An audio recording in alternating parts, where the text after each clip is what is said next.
ang former 1990 Little Miss Philippines first runner-up ng Eat Bulaga na si Lady Lee, na naging kabatch sa contest sina Camille Prats at Maybelline de la Cruz ay isa ng matured independent woman sa Canada. Doon daw di umano natagpuan ng dating child actress ang nagpatibok ng puso niya na isang football player na nagmula sa Belgium.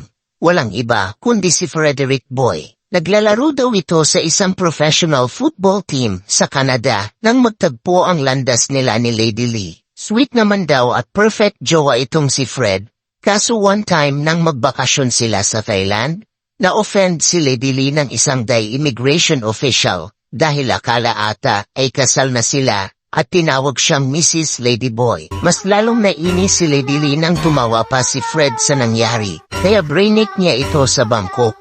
#joke lang, #Lady Lee, #Frederick Boy.